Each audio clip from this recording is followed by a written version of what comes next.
ಕರ್ತನ ಪರಿಶುದ್ಧ ನಾಮಕ್ಕೆ ಸ್ತೋತ್ರವಾಗಲಿ. ಕರ್ತನ ಪರಿಶುದ್ಧ ಸನ್ನಿಧಿಯಲ್ಲಿ ಬೆಳಗಿನ ಜಾವದಲ್ಲಿ ಸೇರಿ ಬರುವುದಕ್ಕೆ ಕರ್ತನ ಕೊಟ್ಟದ್ದ ಕೃಪೆಗಾಗಿ ಕರ್ತನಿಗೆ ಸ್ತೋತ್ರ. ಹಲ್ಲೆಲೂಯಾ.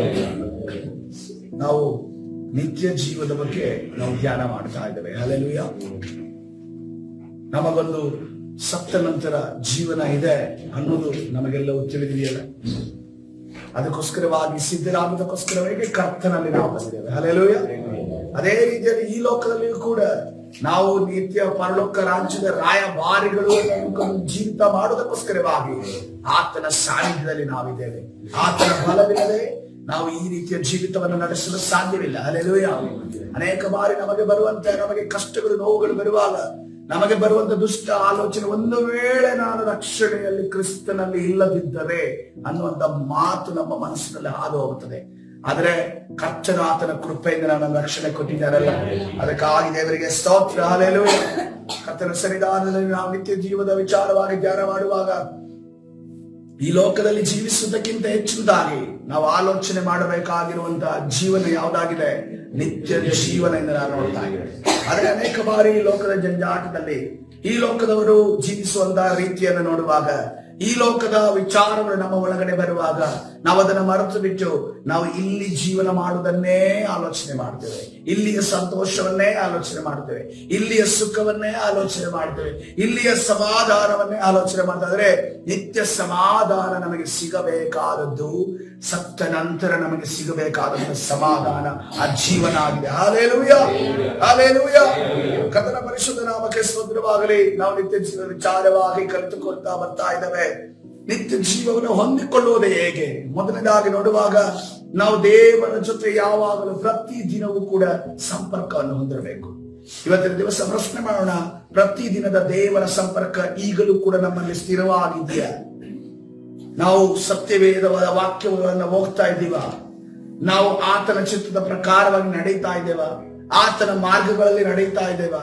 ಆತನ ಚಿತ್ತಾನುಸಾರವಾಗಿ ನಮ್ಮ ಮಾತುಗಳು ಆಲೋಚನೆಗಳು ಇದಾವ ಅನ್ನೋದನ್ನ ಇವತ್ತಿನ ದಿವಸ ಪ್ರಶ್ನೆ ಮಾಡೋಣ. ಎರಡನೇದಾಗಿ ಕರ್ತನನ್ನು ನೋಡುವಾಗ ನಾವು ಎಲ್ಲಾ ಆತ್ಮಗಳನ್ನ ಒಂದು ನಿತ್ಯತ್ವದ ಆತ್ಮಗಳಾಗಿ ನೋಡಬೇಕು. ಎಲ್ಲ ನಮ್ಮ ಜೊತೆ ಜೀವಿಸುತ್ತಿರುವಂತಹ ಕುಟುಂಬದ ಸದಸ್ಯರಾಗಿರ್ಬೋದು, ನೆರೆಹೊರೆಯರಾಗಿರ್ಬೋದು, ಸ್ನೇಹಿತರಾಗಿರ್ಬೋದು, ಯಾರೇ ಆಗಿರ್ಬೋದು, ಅವರನ್ನ ನಿತ್ಯತ್ವದಲ್ಲಿರುವಂತ ಆತ್ಮಗಳು, ಅಂದ್ರೆ ದೇವರು ಉಂಟು ಮಾಡಿರುವಂತ ಸೃಷ್ಟಿಗಳು, ದೇವರುಂಟು ಮಾಡಿರುವ ಪ್ರೀತಿ ಪಾತ್ರರಾಗಿದರು ಅನ್ನೋದನ್ನ ನಾವು ಅದನ್ನ ತಿಳಿದುಕೊಳ್ಳಬೇಕು. ಯಾಕೆಂದ್ರೆ ನಮ್ಮ ತಾಯಿಯ ರಕ್ಷಣೆಗೋಸ್ಕರ ನಾವು ಪ್ರಾರ್ಥನೆ ಮಾಡ್ತೇವೆ, ನಮ್ಮ ತಂದೆಯ ರಕ್ಷಣೆಗೋಸ್ಕರ ನಾವು ಪ್ರಾರ್ಥನೆ ಮಾಡ್ತೇವೆ, ನಮ್ಮ ಅಣ್ಣನ ರಕ್ಷಣೆಗೋಸ್ಕರ ನಾವು ಪ್ರಾರ್ಥನೆ ಮಾಡ್ತೇವೆ, ನಮ್ಮ ಸಹೋದರರ ರಕ್ಷಣೆಗಾಗಿ ನಾವು ಪ್ರಾರ್ಥನೆ ಮಾಡ್ತೇವೆ. ಅದೇ ಒಂದು ಆತ್ಮ ಭಾರವನ್ನ ನಮ್ಮ ಅತ್ತೆಯ ರಕ್ಷಣೆಗೋಸ್ಕರ ಪ್ರಾರ್ಥನೆ ಮಾಡೋದಕ್ಕೆ ನಮ್ಮ ಮೊಣಕಾಲು ಉರುತ್ತದ? ನಮ್ಮ ಮಾವನ ರಕ್ಷಣೆಗೋಸ್ಕರವಾಗಿ ನಮ್ಮ ಮೊಣಕಾಲು ಉರುತ್ತದ? ನಮ್ಮ ಅಣ್ಣನ ಹೆಂಡತಿಯೋ ಅಥವಾ ಅಕ್ಕನ ಗಂಡನೋ ರಕ್ಷಣೆ ಹೊಂದೋದಕ್ಕೋಸ್ಕರವಾಗಿ ನಾವು ಮೊಣಕಾಲು ಉರುತ್ತೇವ? ಆ ಒಂದು ಆತ್ಮ ಭಾರತ ನಮಗೆ ಬರುತ್ತಾ? ಆ ಒಂದು ಆಸೆ ನಮಗೆ ಬರುತ್ತಾ? ಖಂಡಿತವಾಗಿ ಹೇಳುವುದಾದರೆ ಅದು ಬರೋದಿಲ್ಲ. ಯಾಕಂತಂದ್ರೆ ತಂದೆಯ ಮೇಲೆ ತಾಯಿಯ ಮೇಲೆ ಇರುವಂತ ಪ್ರೀತಿ ಅತ್ತೆ ಮಾವನ ಮೇಲೆ ನಮ್ಗೆ ಇರೋದಿಲ್ಲ. ಅಣ್ಣನ ಮೇಲೆ ತಮ್ಮನ ಮೇಲೆ ಇರುವಂತಹ ಪ್ರೀತಿ ನಮ್ಮ ಯಾರು ಅಣ್ಣನ ಹೆಂಡತಿಯೋ ಅಥವಾ ಅಕ್ಕನ ಗಂಡನ ಮೇಲೆಯೋ ಇರುವಂತಹ ರಕ್ಷಣೆ ಹೊಂದಬೇಕನ್ನೋ ಪ್ರೀತಿ ಇರೋದಿಲ್ಲ. ಯಾಕಂದ್ರೆ ಅವರು ನಮ್ಮ ರಕ್ತ ಸಂಬಂಧಿಗಳೆಲ್ಲ ಹೊರಗಡೆಯಿಂದ ಬಂದವರ ಮೇಲೆ ನಮಗೆ ಪ್ರೀತಿ ಅಷ್ಟೊಂದು ಬರೋದಿಲ್ಲ. ಸ್ವಾಭಾವಿಕವಾಗಿ ಅವರೇ ನಮ್ಮವರೇ ಆದ್ರೂ ಕೂಡ ಮದುವೆ ಆಗುವಾಗ ಅಥವಾ ಯಾವುದೇ ಒಂದು ಫಂಕ್ಷನ್ ಆಗುವಾಗ ಅಥವಾ ಅವರನ್ನ ಸಂಬಂಧದಲ್ಲಿ ನಾವು ಕೂಡಿಸಿಕೊಳ್ಳುವಾಗ ನಾವು ಬಹಳ ಸಂತೋಷದಿಂದ ಸೇರಿಸಿಕೊಳ್ತೇವೆ. ಆದ್ರೆ ದಿನಗಳು ಕಳೆಯುತ್ತಾ ನಮ್ಮ ಪ್ರೀತಿಯಲ್ಲಿ ಬದಲಾವಣೆ ಆಗ್ತದೆ. ಆದ್ರೆ ಕರ್ತನೆ ಹೇಳ್ತಿರೋದು, ಅವರನ್ನು ಕೂಡ ನೀನು ದೇವರು ಸೃಷ್ಟಿ ಮಾಡಿದ ಒಂದು ಆತ್ಮವಾಗಿ ನೋಡಬೇಕೆಂದೇ ಆತನ ಬಯಸ್ತಾ ಇರೋದು. ಯಾವಾಗ ನಾವು ಈ ರೀತಿ ನೋಡ್ತೇವೋ ನಮ್ಮ ಮನೆಗಳಲ್ಲಿ ಕಲಹಗಳಿರೋದಿಲ್ಲ. ಯಾವಾಗ ನಮ್ಮ ಮನೆಯಲ್ಲಿ ಈ ರೀತಿಯಲ್ಲಿ ನಾವು ಆಲೋಚನೆ ಮಾಡ್ತೇವೋ ನಮ್ಮ ಮನೆಗಳಲ್ಲಿ ಯಾವ ತೊಂದರೆ ಸಮಸ್ಯೆಗಳಿರೋದಿಲ್ಲ, ಡಿಫರೆನ್ಸ್ ಆಫ್ ಒಪಿನಿಯನ್ ಬರೋದಿಲ್ಲ, ಬೇರೆ ಬೇರೆ ಆಲೋಚನೆಗಳು ಬರೋದಿಲ್ಲ, ವಿಭಜನೆಗಳು ಉಂಟಾಗೋದಿಲ್ಲ. ಯಾಕೆಂದ್ರೆ ಏನೇ ತಪ್ಪು ಮಾಡಿದ್ರು ಕೂಡ ನಾವೇನದು ದೇವರ ಮಕ್ಕಳು ತಪ್ಪೇ ಮಾಡಿದ್ದಲ್ಲ, ಈ ವ್ಯಕ್ತಿ ನನ್ನ ಪ್ರೀತಿ ಪಾತ್ರರಲ್ವಾ, ಇವರ ಮುಂದಿನ ದಿವಸದಲ್ಲಿ ರಕ್ಷಣೆಯಲ್ಲಿ ಇರಬೇಕಾದವರಲ್ಲ, ರಕ್ಷಣೆಗೆ ಬರಬೇಕಾದವರಲ್ಲ ಅನ್ನೋದನ್ನ ನಾವು ಅವರನ್ನ ಕ್ಷಮಿಸುವವರಾಗಿರ್ತೇವೆ. ನಮಗೆ ನೋವು ಕೊಡುವಂತ, ನಮ್ಮನ್ನು ಯಾವಾಗಲೂ ಹೊಗಳುವಂತ ಬಾಸ್ಗೆ ನಾವು ಯಾವತ್ತೂ ಪ್ರಾರ್ಥನೆ ಮಾಡ್ತಾ ಇರ್ತೇವೆ, ರಕ್ಷಣೆ ಹೊಂದಿಯಿಂದ. ನಮ್ಮನ್ನು ಹಿಂಸೆ ಕೊಡುವಂತ ಬಾಸ್ಗೆ ನಾವು ರಕ್ಷಣೆ ಹೊಂದಿಯಿಂದ ಅನ್ಕೊಂಡು ಪ್ರಾರ್ಥನೆ ಮಾಡೋದಿಲ್ಲ. ಅವ್ರು ಇಲ್ಲಿಂದ ಬಿಟ್ಟು ಅವ್ರ ನಾಶವಾಗಲಿ ಅಂತ ಅನ್ಕೊಂಡು ಪ್ರಾರ್ಥನೆ ಮಾಡ್ತಾರೆ. ಒಂದು ವೇಳೆ ಆಲೋಚನೆ ಮಾಡ್ರಿ, ಒಂದು ವೇಳೆ ಆತನ ರಕ್ಷಣೆ ಹೊಂದಿದ ಅಂದ್ರೆ ಆತನಿಂದ ಕ್ರಿಸ್ತನ ನೋಡಿದ ರೀತಿಯಲ್ಲಿ ನೋಡುವುದಾದ್ರೆ ನಿನಗೆ ಅದರಿಂದ ಉಪಯೋಗ ಉಂಟು ಪ್ರಿಯರೇ. ಹಲ್ಲೆಲೂಯಾ. ರಕ್ಷಣೆ ಹೊಂದುವುದಾದ್ರೆ ಹಲ್ಲೆಲೂಯಾ. ಅದಕ್ಕೋಸ್ಕರವಾಗಿ ನಮ್ಮ ನೋಡುವಂತ ದೃಷ್ಟಿ ಇವತ್ತಿನ ದಿವಸ ಬದಲಾವಣೆ ಆಗಬೇಕು. ಕ್ರಿಸ್ತನು ಯಾವ ರೀತಿಯಲ್ಲಿ ಫರಿಸಾಯರನ್ನು ನೋಡಿದನು, ಕ್ರಿಸ್ತನು ಯಾವ ರೀತಿಯಲ್ಲಿ ಪಿಲಾತನನ್ನು ನೋಡಿದನು, ಕ್ರಿಸ್ತನು ಯಾವ ರೀತಿಯಲ್ಲಿ ಬರಬ್ಬನನ್ನು ನೋಡಿದನು, ಕ್ರಿಸ್ತನು ಯಾವ ರೀತಿಯಲ್ಲಿ ಸದ್ದುಕಾಯರನ್ನು ನೋಡಿದನು, ಕ್ರಿಸ್ತನು ಯಾವ ರೀತಿಯಲ್ಲಿ ತನ್ನನ್ನ ಶಿಲುಬೆಗೆ ಹೊಡೆಯುತ್ತಿರುವಂತಹ ವ್ಯಕ್ತಿಗಳನ್ನ ನೋಡಿದನು, ಅದೇ ರೀತಿಯಲ್ಲಿ ನಾವು ಈ ಲೋಕದಲ್ಲಿ ನಮ್ಮನ್ನ ಹಿಂಸೆ ಪಡಿಸುವಂತಹ, ನಮಗೆ ಈ ಹೊರಗಡೆಯಿಂದ ಬರುವಂತಹ ವ್ಯಕ್ತಿಗಳು, ನಮಗೆ ತಿಳಿಯದ ವ್ಯಕ್ತಿಗಳ ಬಗ್ಗೆ ನಾವು ಆಲೋಚನೆ ಉಳ್ಳವರಾಗಬೇಕು. ಯಾವಾಗ ನಾವು ಆಲೋಚನೆ ಉಳ್ಳವರಾಗ್ತೇವೋ ಆವಾಗಲೂ ನಾವು ಕ್ರಿಸ್ತನ ಮಕ್ಕಳಾಗ್ತೇವೆ. ಮುಂದೆ ಹೋಗೋಣ. ನಾವು ಆತನ ಕೃಪಾವರಗಳ ಬಗ್ಗೆ ಧ್ಯಾನ ಮಾಡ್ತೀವಿ. ದೇವರು ನಮಗೆ ಕೃಪಾವರಗಳನ್ನು ಏನಕ್ಕೆ ಕೊಟ್ಟಿದ್ದಾರೆ? ಪ್ರಾರ್ಥನೆ ಮಾಡುವಂತ ಆತ್ಮಭಾರ ಏನಕ್ಕೆ ಕೊಟ್ಟಿದ್ದಾರೆ? ಉಪವಾಸ ಮಾಡುವಂತ ಆಸೆ ಯಾಕೆ ಕೊಟ್ಟಿದ್ದಾರೆ? ಆತನ ಸನ್ನಿಧಿಯಲ್ಲಿ ದೇವರ ವಾಕ್ಯವನ್ನು ಧ್ಯಾನ ಮಾಡುವುದನ್ನು ನಮಗೆ ಯಾಕೆ ಕೊಟ್ಟಿದ್ದಾರೆ? ಇನ್ನೊಬ್ಬರ ಉಪಯೋಗಕ್ಕೋಸ್ಕರವಾಗಿ ಪ್ರೇರೆ. ಈ ಲೋಕದಲ್ಲಿ ಒಂದು ನಿಮ್ಮ ಸಹೋದರ ಸಹೋದರಿಯರ ಉಪಯೋಗಕ್ಕಾಗಿ ಕರ್ತನ ಕೊಟ್ಟಿದ್ದಾನೆ. ಆತನ ನಾಮವನ್ನ ಅವರ ಮುಂದೆ ಪ್ರಕಟಪಡಿಸೋದಕ್ಕೋಸ್ಕರ ಕೊಟ್ಟಿದ್ದಾನೆ.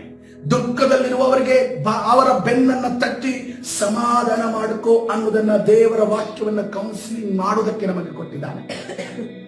ಆದ್ರೆ ಇನ್ನೊಬ್ಬರ ವಿಚಾರವಾಗಿ ನಾವು ದೇವರ ವಾಕ್ಯದ ಮುಖಾಂತರ ಚುಚ್ಚುವುದಕ್ಕೋ, ದೇವರ ವಾಕ್ಯದ ಮುಖಾಂತರ ಅವರನ್ನ ಸಾಯಿಸುವುದಕ್ಕೋ ಕೊಟ್ಟಿಲ್ಲ. ಹಲ್ಲೆಲೂಯಾ. ಮುಂದೆ ಹೋಗೋಣ. ಕರ್ತನ ಸನ್ನಿಧಾನದಲ್ಲಿ ಕರ್ತನ ಹೇಳ್ತಾ ಇದ್ದಾನೆ, ನಾವು ಔದಾರ್ಯ ಉಳ್ಳವರಾಗಿರ್ಬೇಕು. ನಮ್ಮೊಂದು ಒಂದು ಇಡೀ ಊಟ ನಮ್ಮ ಹೊಟ್ಟೆಗೆ ಸಾಕಾಗ್ತಿದೆ ಅಂತಂದ್ರೆ ಉಳಿದ ಒಂದು ಇಡಿಯನ್ನ ಫ್ರಿಡ್ಜ್ ಅಲ್ಲಿ ಇಟ್ಟು ಬಿಸಾಡೋದಕ್ಕಿಂತ ಆ ಒಂದು ಇಡಿಯನ್ನ ಇನ್ನೊಬ್ಬರಿಗೆ ಕೊಡುವುದಕ್ಕೆ ನಾವು ಮನಸ್ಸು ಮಾಡಬೇಕಾಗಿದೆ. ಯಾಕಂದ್ರೆ ಅವನು ನಮ್ಮ ಹೆಸರು ಹೇಳಿ ದೇವರಿಗೆ ಸ್ತೋತ್ರ ಮಾಡಿ ಊಟ ಮಾಡ್ತಾನೆ. ಆವಾಗ ದೇವರು ನಮ್ಮ ತಲೆಮಾರನ್ನ ಕಾಯುವಾತನಾಗ್ತಾನೆ. ಹಲ್ಲೆಲೂಯಾ. ನೀವು ಕೊಟ್ಟಂತ ಎಲ್ಲ ಔದಾರ್ಯದ ಕಾರ್ಯಗಳು ನಿಮ್ಮ ತಲೆಮಾರಿನಲ್ಲಿ ನಿಮಗೆ ಅದು ಬೆನಿಫಿಟ್ ಉಪಯೋಗವಾಗಲಿಲ್ಲ ಆದರೂ ಕೂಡ ನಿಮ್ಮ ತಲೆಮಾರನ್ನ ಹಸಿವಿಲ್ಲದೆ, ಕೊರತೆ ಇಲ್ಲದೆ, ಅಗತ್ಯತೆಗಳನ್ನು ಸಂಧಿಸಿ ಕಾಪಾಡಲು ನಿನ್ನ ದೇವರು ಶಕ್ತನಾಗಿದ್ದಾನೆ. ಹಲ್ಲೆಲೂಯಾ. ಮುಂದೆ ಹೋಗೋಣ. ನಾವು ಕೃತಜ್ಞತೆ ಉಳ್ಳವರಾಗಬೇಕು. ಹಲ್ಲೆಲೂಯಾ. ಇವತ್ತಿನ ದಿವಸ ನಾವು 5ನೇ ಪಾಯಿಂಟ್ ಆಗಿ ಧ್ಯಾನ ಮಾಡ್ತಾ ಇದ್ದೇವೆ. ಕೃತಜ್ಞತೆ ಉಳ್ಳವರಾಗಬೇಕು. ನಮ್ಮಲ್ಲಿ ಕೃತಜ್ಞತೆ ಭಾವನೆ ಇದೆಯಾ? ಬೇರೆಯವರು ಯಾರಾದ್ರೂ ಸಹಾಯ ಮಾಡಿದಾಗ ನಮ್ಮ ಬಾಯಲ್ಲಿ ಥ್ಯಾಂಕ್ಸ್ ಅಂತ ಬರುತ್ತಾ? ಏನೇ ಆಗಿರ್ಲಿ, ಒಂದು ಪೆನ್ ಬಿದ್ದಿರುತ್ತೆ, ಆ ಪೆನ್ನನ್ನು ತೆಗೆದುಕೊಡ್ತಾರೆ, ನಾವು ಆರಾಮಾಗಿ ಇಸ್ಕೊಂಡು ಹೋಗ್ತೀವಿ, ಒಂದು ಥ್ಯಾಂಕ್ಸ್ ಕೂಡ ಹೇಳದೆ. ಅವರು ನಿರೀಕ್ಷೆ ಮಾಡ್ತಿದ್ದಾರೆ, ಇಲ್ಲೋ ಬಿಟ್ಬಿಡಿ. ನಾವು ಥ್ಯಾಂಕ್ಸ್ ಅನ್ನ ಹೇಳೋದನ್ನ ನಾವು ಕಲಿಬೇಕು. ಹಲ್ಲೆಲೂಯಾ. ಯಾಕಂದ್ರೆ ಅನೇಕ ಬಾರಿ ಅನೇಕ ಜನರಿಗೆ ನಮಗೆ ಥ್ಯಾಂಕ್ಸ್ ಹೇಳೋದಕ್ಕೆ ಗೊತ್ತಿಲ್ಲ. ನಾಟಕೀಯವಾದ ಥ್ಯಾಂಕ್ಸ್ ಅಂತ ನಾನು ಹೇಳ್ತಾ ಇಲ್ಲ. ಹೃದಯದ ಅಂತರಾಳದಿಂದ ಆ ಒಂದು ಪೆನ್ನನ್ನ ನನಗೆ ತೆಗೆಯುವುದಕ್ಕೆ ಕಷ್ಟ ಆಗ್ತಾ ಇತ್ತು. ಆ ಸಮಯದಲ್ಲಿ ಬಂದು ಅವರು ಸಹಾಯ ಮಾಡಿದ್ರಲ್ಲ ನೋಡ್ರಿ, ಆ ಪೆನ್ನನ್ನ ತೆಗೆಯೋದಕ್ಕೆ ಕಷ್ಟ ಆಗ್ತಿರೋದು ಯವ್ವನ ಕಾಲದಲ್ಲಿ ಅರ್ಥ ಆಗಲ್ಲ.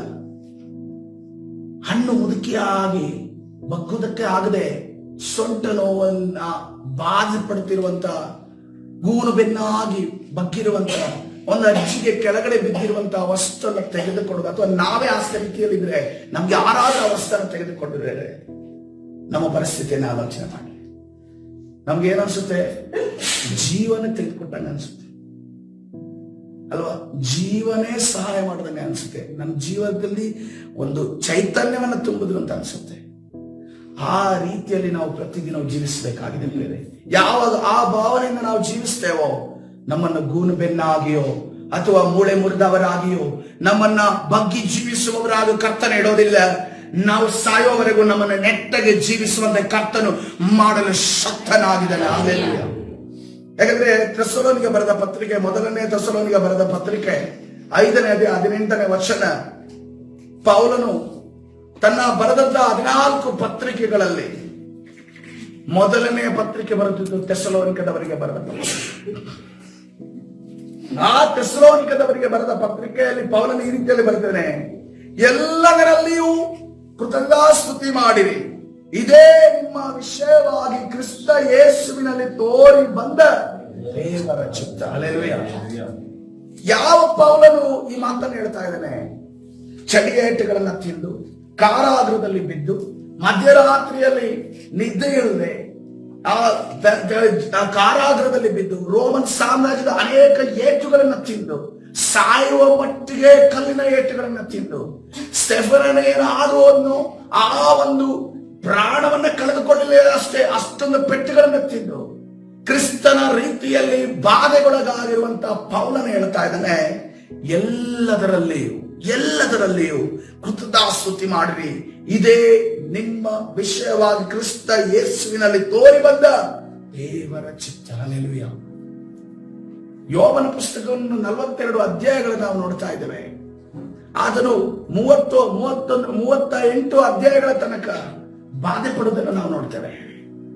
ಆದ್ರೆ ತನ್ನ ಜೀವಿತದ ಒಂದು ಭಾಗದಲ್ಲಿ ಕಷ್ಟಪಡುತ್ತಿರುವಂತ ಯೋಬನು ಆತನು ಸ್ತೋತ್ರ ಹೇಳ್ತಾ ಇದ್ದಾನೆ. ಅದಕ್ಕಿಂತ ಹೆಚ್ಚಿನದಾಗಿ ಪೌಲನು ತನ್ನ ಯೌವನ ಪ್ರಾಯವನ್ನು ದಾಟಿದ ನಂತರ ಕ್ರಿಸ್ತನಲ್ಲಿ ರಕ್ಷಣೆ ಹೊಂದಿ ಅಲ್ಲಿಂದ ಸಾಯುವವರೆಗೂ, ಆತನು ಕಾರಾಗೃಹದಲ್ಲಿ ಇರುವಂತಹ ಕೊನೆ ಉಸಿರಿನವರೆಗೂ ಆತನ ಹೇಳ್ತಾ ಇದ್ದಾನೆ, ಎಲ್ಲದರಲ್ಲಿಯೂ ಕೃತಜ್ಞತಾಸ್ತುತಿ ಮಾಡಿರಿ, ಇದೇ ನಿಮ್ಮ ವಿಷಯವಾಗಿ ಕ್ರಿಸ್ತ ಯೇಸುವಿನಲ್ಲಿ ತೋರಿ ಬಂದ.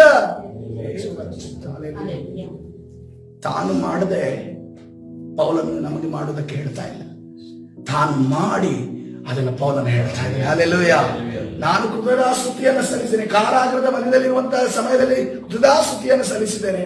ನನಗೆ ವಿರೋಧಿಗಳು ಮುಂದೆ ಬರುವಾಗ, ನಾನು ಸುವಾರ್ತೆಯನ್ನು ಸಾರುವಾಗ ನನ್ನ ದುರುಗೊಟ್ಟುಕೊಂಡು ನೋಡುವಂತಹ ಕಣ್ಣುಗಳಿರುವಾಗ ನಾನು ದೇವರಿಗೆ ಸ್ತುತಿ ಮಾಡಿದ್ದೇನೆ.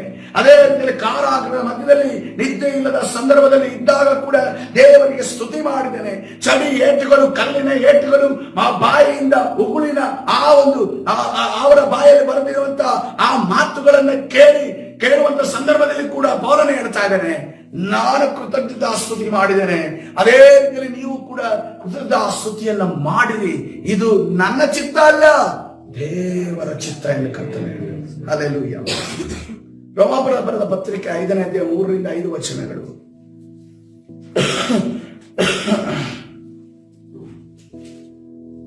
ರೋಮಾಪುರ ಬರೆದ ಪತ್ರಿಕೆ 5ನೇ ಅಧ್ಯಾಯ 3-5 ವಚನಗಳು. ಇದು ಮಾತ್ರವಲ್ಲದಂದ್ರೆ ಸಮಾಧಾನ ಇರುವಾಗ, ಸಂತೋಷವಿರುವಾಗ ಕೃತಜ್ಞತಾಸ್ತುತಿಯನ್ನ ಮಾಡುವುದು ಮಾತ್ರವಲ್ಲದೆ ನಮಗೆ ಉಂಟಾಗುವ ಉಪದ್ರವಗಳಲ್ಲಿಯೂ ಉಲ್ಲಾಸವಾಗಿದ್ದೇವೆ. ಹಲ್ಲೆಲೂಯಾ. ಪೌಲನು ಯಾರಾಗಿದ್ದಾನೆ?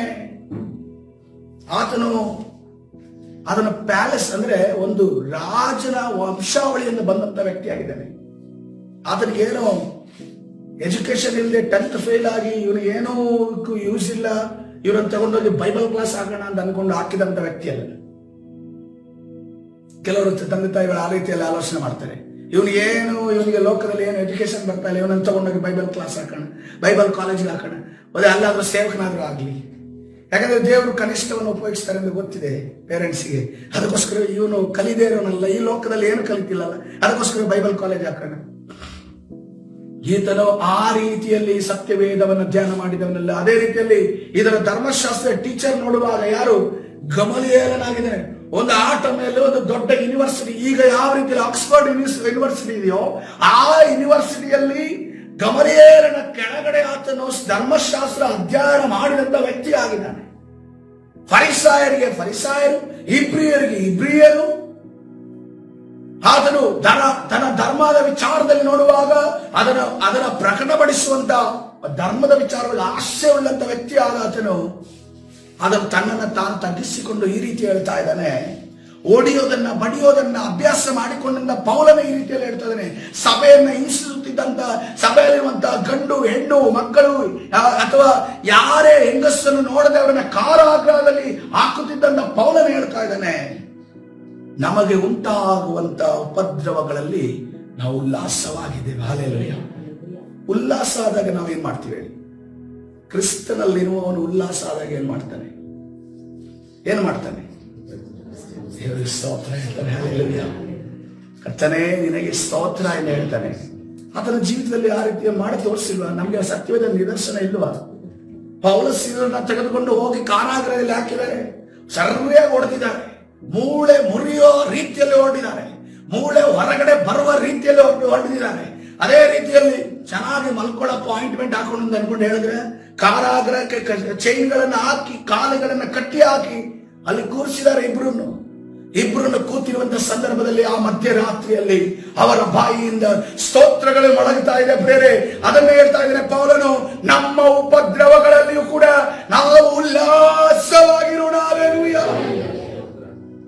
ಯಾಕೆಂತಂದ್ರೆ ಕ್ರಿಸ್ತನಲ್ಲಿ ನಮಗೆ ದೂರವಾಗುವುದಕ್ಕೆ ಕಾರಣ ಯಾವುದು ಗೊತ್ತಾ? ಯಾವಾಗ ಉಪದ್ರವ ಬರುತ್ತೋ ಆವಾಗ, ಯಾವಾಗ ದುಃಖ ನೋವು ಬಾಧೆ ಕಣ್ಣೀರು ಬರುತ್ತೋ, ಯಾವಾಗ ಸೋಲುಗಳು ಬರುತ್ತೋ, ನಿರಾಶೆ ಬರುತ್ತೋ, ನಾವು ಹಿಂದೆ ತಿರುಗಿ ನೋಡ್ತೇವೆ. ನೇಗಿಲ ಮೇಲೆ ಕೈ ಇಟ್ಟು ಹಿಂದೆ ತಿರುಗಿ ನೋಡ್ತೇವೆ. ಯಾಕೆಂದರೆ ಮುಂದೆ ಹೇಳ್ತಾ ಇದ್ರೆ ಈ ಉಪದ್ರವವನ್ನು ಅನುಭವಿಸಿದ ಮೇಲೆ ಏನಾಗುತ್ತದೆ ಕರ್ತನ ಹೇಳ್ತಾನೆ 4ನೇ ವಚನದಲ್ಲಿ. ಯಾಕೆಂದ್ರೆ ಉಪದ್ರವದಿಂದ ಏನು ಹುಟ್ಟುತ್ತದೆ ಅಂದ್ರೆ ತಾಳ್ಮೆ ಹುಟ್ಟುತ್ತದೆ. ಹಲ್ಲೆಲೂಯಾ. ಸಿಟ್ಟು, ಕ್ರೋಧ, ಸಡನ್ ಆಗಿ ಡಿಸಿಷನ್, ಸಡನ್ ಆಗಿ ನಮ್ಮ ಕೈ ಮೇಲೆ ಕೆಳಗೆ ಹೋಗುತ್ತೆ, ಅದೆಲ್ಲ ನಿಂತೋಗುತ್ತೆ. ತಾಳ್ಮೆಯಿಂದ ಕೈ ಕೆಳಗಡೆ ಇರುತ್ತೆ. ಯಾಕೆಂತಂದ್ರೆ ಉಪದ್ರವ ಇದೆಯಲ್ಲ, ತಾಳ್ಮೆಯಿಂದ ಅನುಭವ ಸಿದ್ಧಿ ಹುಟ್ಟುತ್ತದೆ.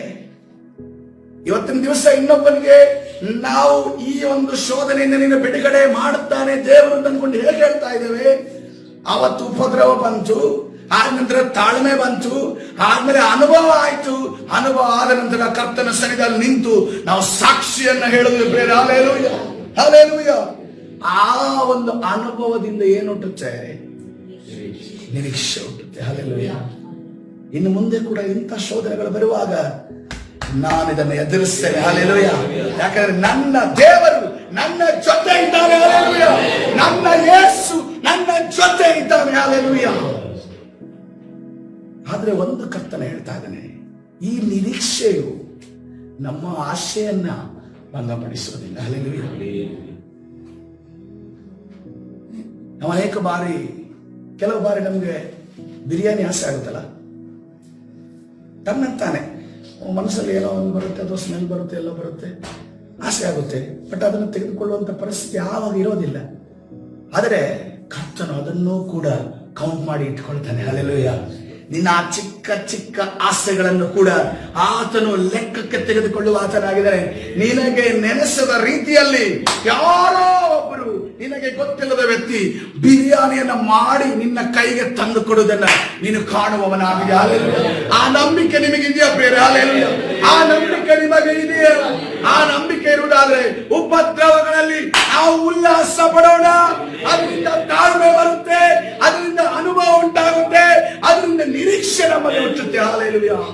ಆ ಎಲ್ಲಾ ಸಂದರ್ಭದಲ್ಲಿ ಕರ್ತನು ಹೇಳ್ತಾ ಇದ್ದಾನೆ, ಪೌಲನು ಹೇಳ್ತಾ ಇದ್ದಾನೆ, ನನ್ನ ರೀತಿಯಲ್ಲಿ ನೀವು ಸ್ತೋತ್ರ ಮಾಡುವವರಾಗಿರಿ. ಕರ್ತನು ತನ್ನ ಮುಂದೆ ಬರುವಂತ ಎಂತ ಪರಿಸ್ಥಿತಿಗಳಲ್ಲಿ ಮಾಡಿದಂತ ವಿಚಾರ ಏನು ಗೊತ್ತಾ? ಸ್ತೋತ್ರ ಮಾಡಿದ್ದು. 5,000 ಜನರು ಅಥವಾ 20,000 ಜನರು ಊಟಕ್ಕೆ ಕೂತಿದ್ದಾರೆ. ರೊಟ್ಟಿ ಮೀನು ಕೊಡಬೇಕು. ರೊಟ್ಟಿ ಮೀನನ್ನು ತೆಗೆದುಕೊಂಡು ಸ್ತೋತ್ರ ಮಾಡಿದ್ರು. ಹಲ್ಲೆಲೂಯಾ. ಲಾಜರನ ಮುಂದೆ, ಲಾಜರನ ಸಮಾಧಿ ಹುಟ್ಟಿದರೆ ಒಂದು ಕಡೆ ದುಃಖ, ನೆನೆಸಲಾಗದಂತ ದುಃಖ, ನನ್ನ ಸ್ನೇಹಿತ ಸತ್ತು ಹೋದ್ನಲ್ಲ ಅನ್ನುವಂತ ಮಾನಸಿಕವಾದ ದುಃಖ. ಆದ್ರೆ ಅದನ್ನು ಪೂರ್ಣ ಪ್ರಮಾಣದಲ್ಲಿ ದೇವರು ಪೂರ್ಣ ಪ್ರಮಾಣದ ಮನುಷ್ಯನಾಗಿರೋದ ಮೊದಲನೇದಾಗಿ ದುಃಖಪಟ್ಟು ತದನಂತರ ಆತನ ಹೇಳ್ತಾರೆ ಲಾಜರನಿಗೆ, ಆತನು ಮೊದಲು ಲಾಜರನ ಎಬ್ಬಿಸುವುದಕ್ಕಿಂತ ಮುಂಚೆ, ಕರ್ತನೇ ನೀನು ಈ ಕಾರ್ಯವನ್ನ ನನ್ನ ಮುಖಾಂತರ ಮಾಡುತ್ತೀಯೇ, ಅದಕ್ಕಾಗಿ ನಿನಗೆ ಸ್ತೋತ್ರ ಎಂದು ಹೇಳ್ತಾನೆ. ತಾನು ಶಿಲುಬೆಗೆ ಹೋಗುವ ಸಂದರ್ಭದಲ್ಲಿ ಕೂಡ ಕರ್ತನ ಚಿತ್ತಕ್ಕೆ ಒಳಗಾದ ನಮ್ಮ ಕರ್ತನು ನಮ್ಮ ಕಣ್ಣ ಮುಂದೆ ಇದ್ದಾನೆ ಬೇರೆ. ಅದಕ್ಕೋಸ್ಕರವಾಗಿ ಇವತ್ತಿನ ದಿವಸ ನಿಮ್ಮ ಜೀವನದಲ್ಲಿ ಉಪದ್ರವ ಉಂಟು, ದೇವರಿಗೆ ಸ್ತೋತ್ರ ಹೇಳಿ. ಹಲ್ಲೆಲೂಯಾ. ಬಿಡುಗಡೆ ಮಾಡಲು ನಮ್ಮ ದೇವರು ಶಕ್ತನಾಗಿದ್ದಾನೆ. ಅದರಿಂದ ನಿಮ್ಮಲ್ಲಿ ತಾಳ್ಮೆ ಹುಟ್ಟುತ್ತದೆ, ಆ ತಾಳ್ಮೆಯಿಂದ ಅನುಭವ ಹುಟ್ಟುತ್ತೆ, ಆ ಅನುಭವದಿಂದ ನಿರೀಕ್ಷೆ ಹುಟ್ಟುತ್ತೆ, ಆ ನಿರೀಕ್ಷೆಯಿಂದ ನೀವು ಪರಲೋಕ ರಾಜ್ಯಕ್ಕೆ ಸಿದ್ಧರಾಗುವವರಾಗಿವೆ. ಹಲ್ಲೆಲೂಯಾ. ಇನ್ನು ಮುಂದೆ ಮುಂದೆ ಹೋದಾಗ ಕಠಿಣವಾದ ಯುದ್ಧಗಳಿದಾವೆ ಪ್ರಿಯರೇ. ಹಲ್ಲೆಲೂಯಾ. ಅದಕ್ಕೆ ಇಬ್ರಿಯ ಬರೆದ ಪತ್ರಿಕೆ ಈ ರೀತಿಯಲ್ಲಿ ಹೇಳ್ತಾ ಇದೆ, 10ನೇ ಅಧ್ಯಾಯ 35ರಿಂದ 39 ವಚನಗಳು. ಇಬ್ರಿಯ ಬರೆದ ಪತ್ರಿಕೆ 10ನೇ ಅಧ್ಯಾಯ 35ರಿಂದ 39 ವಚನಗಳು. ಹಾಗಾದರೆ ನಿಮ್ಮ ಧೈರ್ಯವನ್ನ ಬಿಟ್ಟು ಬಿಡಬೇಡ್ರಿ, ಅದಕ್ಕೆ ಮಹಾಪ್ರತಿಫಲ ಉಂಟು. ಹಲ್ಲೆಲೂಯಾ. ದೇವರ ಚಿತ್ತವನ್ನು ನೆರವೇರಿಸಿ ವಾಗ್ದಾನದ ಫಲವನ್ನು ಹೊಂದಬೇಕಾದ್ರೆ ಏನ್ ಬೇಕಂತೆ? ತಾಳ್ಮೆ ಬೇಕು. ಹಲ್ಲೆಲೂಯಾ. ತಾಳ್ಮೆ ಅನ್ನೋದೇ, ಪೇಷನ್ಸ್ ಅನ್ನೋದೇ ಸೀಕ್ರೆಟ್ ಆಗಿದೆ. ಯಾವಾಗ ತಾಳ್ಮೆಯಿಂದ ನಾವು ಕಾದುಕೊಂಡಿರುತ್ತೇವೋ ಕರ್ತನು ನಮಗೆ ಎಲ್ಲವನ್ನ ಕೊಡುವ ಆತನಾಗಿದ್ದಾನೆ. ನಮ್ಮಲ್ಲಿ ತಾಳ್ಮೆ ಇಲ್ಲದೆ ಹೋದರೆ ನಾವು ಪಡೆದುಕೊಳ್ಳುವುದನ್ನು ಕಳೆದುಕೊಳ್ಳುತ್ತೇವೆ. ಅದೇ 37ನೇ ವಚನ, ಬರುವಾತನು ಇನ್ನು ಸ್ವಲ್ಪ ಕಾಲದಲ್ಲಿ ಬರುವನು, ತಡ ಮಾಡೋದಿಲ್ಲ. ಆತನು ತಡ ಮಾಡೋದಿಲ್ಲ ಬೇರೆ. ನಮ್ಮ ಮೊದಲಿಂಗನು ಬರ್ತಾ ಇದ್ದಾನೆ, ಆತನ 2ನೇ ಬಾರಿ ಬರ್ತಾ ಇದ್ದಾನೆ. ಮೊದಲನೇ ಬಾರಿ ಈ ಲೋಕದ ರಕ್ಷಣೆಗೋಸ್ಕರ ತನ್ನ ರಕ್ತವನ್ನು ಸುರಿಸುವುದಕ್ಕೆ ಬಂದ, ನಮ್ಮ ಶರೀರದಲ್ಲಿರುವಂತ ಎಲ್ಲಾ ಬಾಧೆಗಳನ್ನ ನಿವಾರಿಸುವುದಕ್ಕೆ ಬಂದ. ಆದ್ರೆ 2ನೇ ಬಾರಿ ಬರ್ತಾ ಇರೋದು ನಮ್ಮ ಆತ್ಮ ರಕ್ಷಣೆಗೋಸ್ಕರವಾಗಿ. ಈ ಲೋಕದಲ್ಲಿರುವಂತಹ ಉಪದ್ರವಗಳಿಂದ, ಬೇನೆಯಿಂದ, ಕಣ್ಣೀರಿನಿಂದ ನಮ್ಮನ್ನ ಕರೆದುಕೊಂಡು ಹೋಗಿ ಯಾವ ಲೋಕಕ್ಕೆ ಕರೆದುಕೊಂಡು ಹೋಗ್ತಾ ಇದ್ದಾನೆ? ಅಲ್ಲಿ ಕಣ್ಣೀರಿಲ್ಲ, ಬಾಧೆ ಇಲ್ಲ, ಕಷ್ಟ ಇಲ್ಲ, ನೋವಿಲ್ಲ, ಯಾವ ವಿಚಾರವಿಲ್ಲ. ನಾವು ಕರ್ತನ ಜೊತೆ ಸಂತೋಷಿಸುವವರಾಗಿದ್ದೇವೆ. ಇವತ್ತಿನ ದಿವಸ ನಮ್ಮಲ್ಲಿ ಆ ಆಲೋಚನೆ ಇದೆಯಾ? ನಾನು ಕರ್ತನಲ್ಲಿ ಚೆನ್ನಾಗಿ ನಡೆದುಕೊಂಡ್ರೆ ನನ್ನ ದೇವರ ಜೊತೆ ನಾನಿದ್ದೇನೆ. ಹಲ್ಲೆಲೂಯಾ. ಹಲ್ಲೆಲೂಯಾ. ಬರುವಾತನು ಇನ್ನು ಸ್ವಲ್ಪ ಕಾಲದಲ್ಲಿ ಬರುವನು, ತಡ ಮಾಡುವುದಿಲ್ಲ. ಆದರೆ ನನ್ನವನಾಗಿರುವ ನೀತಿವಂತನು ನಂಬಿಕೆಯಿಂದಲೇ ಬದುಕುವನು. ಹಲ್ಲೆಲೂಯಾ. ಅವನು ಹಿಂದೆಗೆದರೆ ಅವನಲ್ಲಿ ನನಗೆ ಸಂತೋಷವಿರುವುದಿಲ್ಲ. ಯಾರು ಹೇಳ್ತಾ ಇದ್ದಾರೆ ಇದನ್ನ? ಕರ್ತನೇ ಹೇಳ್ತಾ ಇದ್ದಾನೆ. ನನ್ನವನಾಗಿರುವಂತೆ ನೀತಿವಂತನು. ಆತನ ಹೇಳ್ತಾ ಇದ್ದಾನೆ ನಮ್ಮನ್ನೆಲ್ಲರನ್ನು, ಒಬ್ಬೊಬ್ಬರನ್ನ ನನ್ನವನು.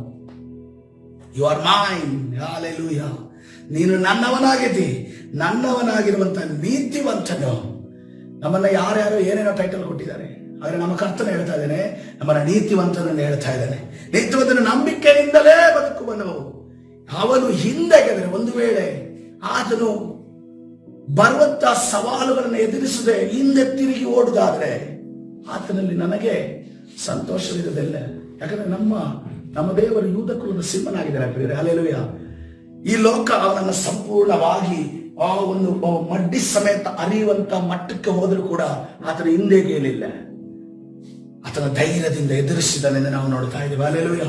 ಅದೇ ರೀತಿಯಲ್ಲಿ ನೀವು ಧೈರ್ಯವನ್ನ ಬಿಟ್ಟು ಬಿಡಬೇಡಿ ಎಂದು ಕರ್ತನ ಹೇಳ್ತಾ ಇದ್ದಾನೆ. ಈ ಲೋಕ ಇನ್ನು ಮುಂದೆ ಆತನನ್ನು ಅರಿದಂತೆ ನಮ್ಮನ್ನು ಕೂಡ ಅರಿಯುವುದಕ್ಕೆ ನೋಡುತ್ತೆ. ಆದರೆ ಕರ್ತನ ಹೇಳ್ತಾ ಇದ್ದಾನೆ ನೀವು ಧೈರ್ಯವನ್ನ ಬಿಟ್ಟು ಬಿಡಬೇಡ್ರಿ. ನಾವಾದರೂ ಹಿಂದೆಗೆದವರಾಗಿ ನಾಶವಾಗುವವರೆಲ್ಲ ನಂಬುವವರಾಗಿ ಪ್ರಾಣ ರಕ್ಷಣೆಯನ್ನು ಹೊಂದುವವರಾಗಿ. ಹಲ್ಲೆಲೂಯಾ. ಡೈರೆಕ್ಟ್ ಆಗಿ ಹೇಳಿದ್ರೆ ನಾನು ಎದುರು ಪುಕ್ಲ ಅಲ್ಲ ಅಂತ ಅನ್ಕೊಂಡು ಹೇಳ್ಬೇಕಷ್ಟೇ. ನಾವು ಯಾವ್ದಾವುದಕ್ಕೂ ಪೌರುಷ ತೋರಿಸಬೇಕು ಹೋಗ್ತೀವಿ. ಜಗಳ ಮಾಡೋದಕ್ಕೆ, ಇನ್ನೊಬ್ಬರ ವಿರುದ್ಧಕ್ಕೆ ಮಾತಾಡೋದಕ್ಕೆ ನಾವು ಪೌರುಷವನ್ನು ತೋರಿಸಬೇಕು ಹೋಗ್ತೀವಿ. ಸರಿಯಾದ ಪೌರುಷ ನಮಗೆ ಯಾವರಲ್ಲಿ ಇರಬೇಕು? ಸಹಿಸಿಕೊಳ್ಳುವುದರಲ್ಲಿ, ಉಪದ್ರವವನ್ನ ಸಹಿಸಿಕೊಳ್ಳುವುದರಲ್ಲಿ ಯಾವಾಗ ಇರುತ್ತದೋ. ನೋಡ್ರಿ, ನಮ್ಮ ಭಾರತ ದೇಶದ ಸ್ವಾತಂತ್ರ್ಯವನ್ನೇ ಗಮನಿಸ್ರಿ. ಯಾವ ಹೋರಾಟದಿಂದ ಬಗ್ಲಿಲ್ಲ, ಯಾವ ಹೋರಾಟದಿಂದ ಜಗ್ಲಿಲ್ಲ. ಯಾವಾಗ ಅಹಿಂಸೆ ಬಂತೋ, ಯಾವಾಗ ನಾವು ಏನೇ ಆದ್ರೂ ಕೂಡ ನಾವು ಸುಮ್ಮನೆ ಇರ್ತೀವಿ. ಹೊಡೆಯೋದು ಹೊಡೀರಿ, ಬಡಿಯೋದು ಬಡೀರಿ, ನಾವು ಏನು ಮಾಡಿದ್ರು ಕೂಡ ನಾವು ಇಲ್ಲಿಂದ ಎದ್ದೋಗೋದಿಲ್ಲ ಅಂತ ಅನ್ಕೊಂಡು ಸೈಲೆಂಟ್ ಆಗಿ ಯಾವಾಗ ಹೋರಾಟ ಬಂತೋ ಬ್ರಿಟಿಷರು ಅವರಿಗೆ ತಡ್ಕೊಳಕ್ಕಾಗೋದಿಲ್ಲ. ಇವ್ರು ಏನ್ ಮಾಡಿದ್ರು ಬಗ್ಗೋದಿಲ್ಲ, ಏನ್ ಹೊಡೆದ್ರು ಇದಿಲ್ಲ, ಪ್ರತಿರೋಧನೂ ಇಲ್ಲ. ನಮಗೊಂದು ಇವ್ರ ಮೇಲೆ ಹೊಡೆಯೋಣ ಅಂತಂದ್ರೆ ಕೋಪ ಬರಬೇಕಾದ್ರೆ ಇನ್ನೊಬ್ಬ ಏನಾದ್ರೂ ಮಾಡ್ಬೇಕಲ್ಲ ಮುಂದಿರೋನು, ಅದನ್ನೇ ಬರ್ತಾ ಇಲ್ಲ ಅಂತಂದಾಗ ಯಾವಾಗ ಆ ಒಂದು ತತ್ವವನ್ನ ಸತ್ಯವೇದದಿಂದ ತೆಗೆದುಕೊಂಡು ಯಾವಾಗ ಹೋರಾಟ ಮಾಡಲಾಯಿತೋ ಬ್ರಿಟಿಷರು ಸೋತೋಗ್ಬಿಟ್ರು.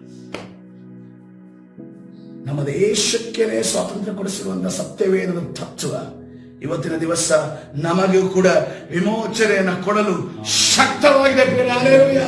ಯಾಕಂದ್ರೆ ಇದು ಪ್ರಾಕ್ಟಿಕಲ್ ಎಕ್ಸಾಂಪಲ್ ನಮ್ಮ ಕಣ್ಣ ಮುಂದೆ. ಹಲ್ಲೆಲೂಯಾ. ಮುಂದೆ ಹೋಗೋಣ, ಮುಗಿಸಿಕೊಳ್ಳೋಣ ಬೇಗ ಬೇಗ. ಆರನೇದಾಗಿ ನಾವು ನಿತ್ಯ ಜೀವಕ್ಕೆ ಹೋಗಬೇಕು ಅಂತಂದ್ರೆ ದೇವರು ಮಾಡಿದ ಕಾರ್ಯಗಳನ್ನ ನಾವು ಹುಡುಕಬೇಕಂತ. ದೇವರು ಮಾಡಿದ ಕಾರ್ಯಗಳನ್ನ ನಾವು ಅದರಲ್ಲಿ ಆನಂದ ಪಡಬೇಕು. ನಾವು ಒಂದು ಹುಡುಕಬೇಕು, ಒಂದು ಆನಂದ ಪಡಬೇಕು.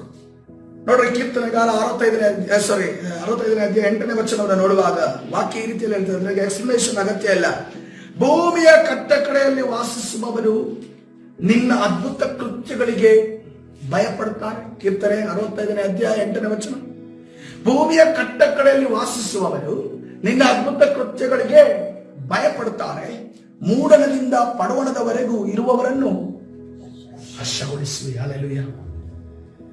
ಕಟ್ಟ ಕಡೆಯಲ್ಲಿ ವಾಸಿಸುವವರು ಅದ್ಭುತ ಕೃತ್ಯಗಳಿಗೆ ಭಯಪಡ್ತಾರಂತೆ. ಈ ದಿನಮಾನಗಳಲ್ಲಿ ಆ ಕಾರ್ಯಗಳು ನಡೀಲಿಕ್ಕಿದ್ದಾರೆ. ಕೀರ್ತನೆ 139ನೇ ಅಧ್ಯಾಯ 14ನೇ ವಚನ. ಖಾಲಿ ಭೂಮಿಯಲ್ಲಿ ಮಾತ್ರ ಕರ್ತನ ಅದ್ಭುತ ಕಾರ್ಯಗಳನ್ನು ಮಾಡಿದ್ದು ಮಾತ್ರ ಅಲ್ಲ, ನಿನ್ನನ್ನು ಸೃಷ್ಟಿ ಮಾಡುವಾಗ ಕರ್ತನ ಹೇಳ್ತಾ ಇದ್ದಾನೆ, ನೀನು ನನ್ನನ್ನು ಅದ್ಭುತವಾಗಿಯೂ ವಿಚಿತ್ರವಾಗಿಯೂ ರಚಿಸಿದ್ದರಿಂದ ನಿನ್ನನ್ನ ಕೊಂಡಾಡುತ್ತೇನೆ. ನಿನ್ನ ಕೃತ್ಯಗಳು ಆಶ್ಚರ್ಯವಾಗಿವೆ ಎಂದು ನನ್ನ ಹೃದಯವು ಚೆನ್ನಾಗಿ ಗ್ರಹಿಸಿಕೊಂಡಿದೆ. ನಿಜವಾಗ್ಲೂ ಗ್ರಹಿಸಿಕೊಂಡಿದೆಯಾ? 2ನೇ ಕೊರಿಂಥ ಬರೆದ ಪತ್ರಿಕೆ 4ನೇ ಅಧ್ಯಾಯ 18ನೇ ವಚನ. 2ನೇ ಕೊರಿಂಥ ಬರೆದ ಪತ್ರಿಕೆ 4ನೇ ಅಧ್ಯಾಯ 18ನೇ ವಚನ.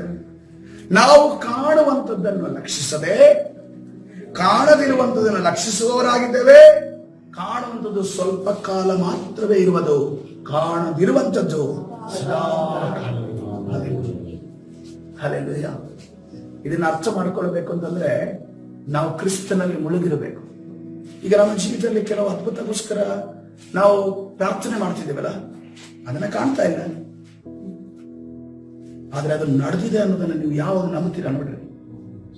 ಕಣ್ಣಿನ ಮುಂದೆ ಅದು ನಡೆದಿದೆ ಅನ್ನೋ ರೀತಿಯಲ್ಲಿ ಚಿತ್ರಣ ನಿಮ್ಗೆ ಯಾವಾಗ ಬರುತ್ತೆ ನೋಡಿ.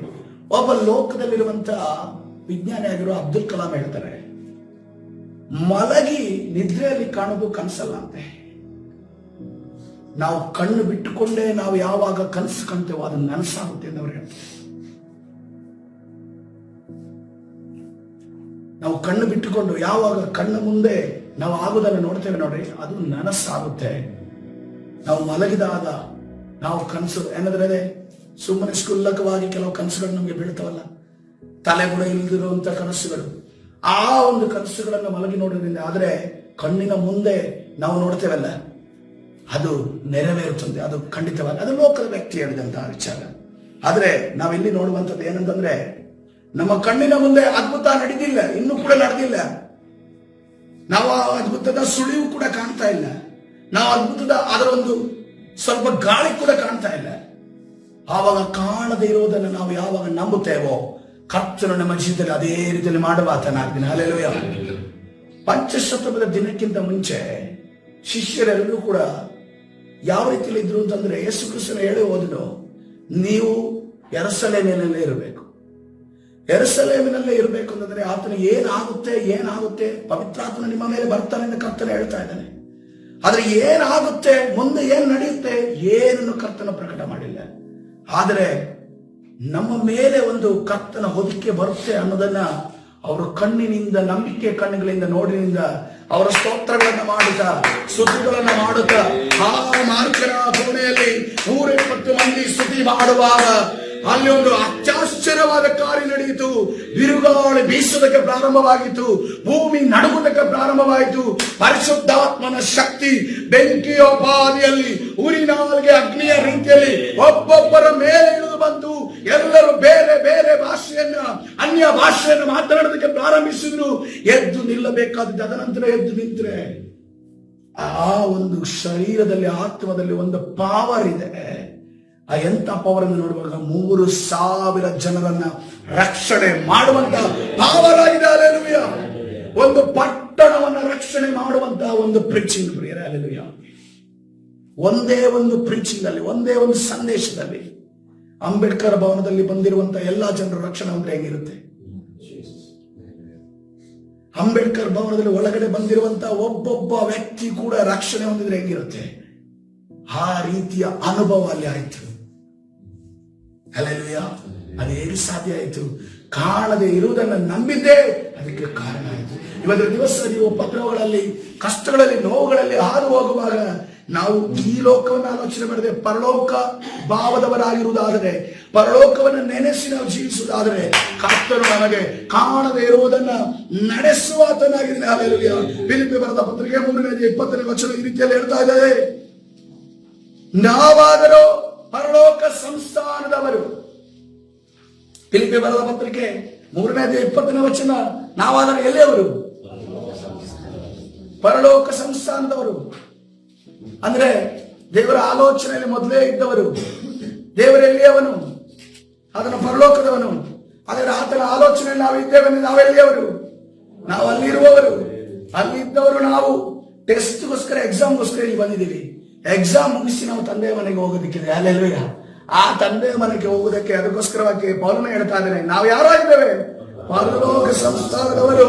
ಕರ್ತನಾದ ಯೇಸು ಕ್ರಿಸ್ತನು ಅಲ್ಲಿಂದಲೇ ರಕ್ಷಕನಾಗಿ ಬರುವುದನ್ನ ಎದುರು ನೋಡ್ತಾ ಇದ್ದೇವೆ. ಹಲ್ಲೆಲೂಯಾ.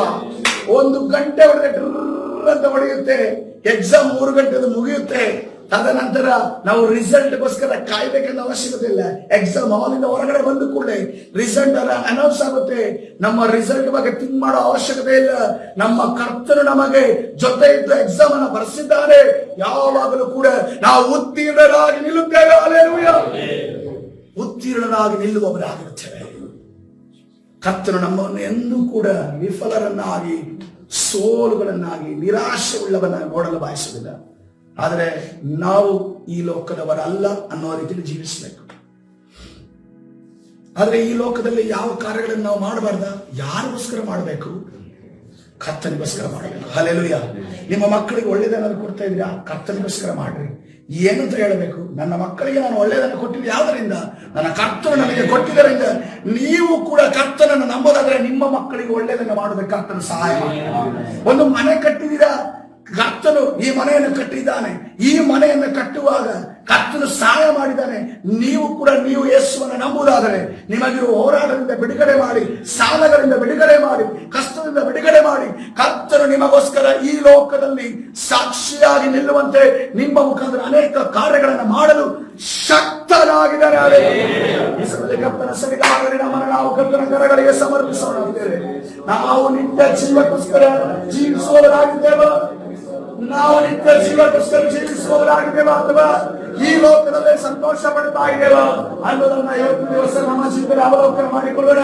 ಯಾಕಂದ್ರೆ ನಾಳೆ ದಿವಸ ಕರ್ತನ ವೇಚ್ ಆ ವೇದಿಕೆಯಲ್ಲಿ ಭಾಗಿಯಾಗುವಾಗ ನಾವು ಯೋಗ್ಯರಾಗಿ ಭಾಗಿಯಾಗಬೇಕಾಗಿದೆ. ಯೋಗ್ಯರಾದ ಕರ್ತನ ನಮ್ಮನ್ನು ನಡೆಸುವಾಗ ಪ್ರಾರ್ಥನೆ ಮಾಡೋಣ. ಓ, ಈ ಸಮಯದಲ್ಲಿ ನಮ್ಮನ್ನು ನಾವು ಅವಲೋಕಿಸಿಕೊಳ್ಳೋಣ, ಬಾಯಿಕೊಳ್ಳೋಣ, ಪಾಪದ ಅರಿಕೆಯನ್ನು ಮಾಡಿಕೊಳ್ಳೋಣ. ಯೇಸುವಿನ ನಾಮದಲ್ಲಿ ಹಲ್ಲೆಲೂಯಾ.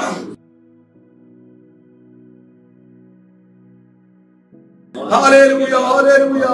ಪರಿಶುದ್ಧನಾದ ದೇವರ ನಾಮಕ್ಕೆ ಸ್ತೋತ್ರವಾಗಲಿ. ಸರ್ವಶಕ್ತನೇ, ಸರ್ವವಲ್ಲವನೇ, ಮಹಿಮೆ ಉಳ್ಳ ದೇವರ ನಾಮಕ್ಕೆ ಸ್ತೋತ್ರ.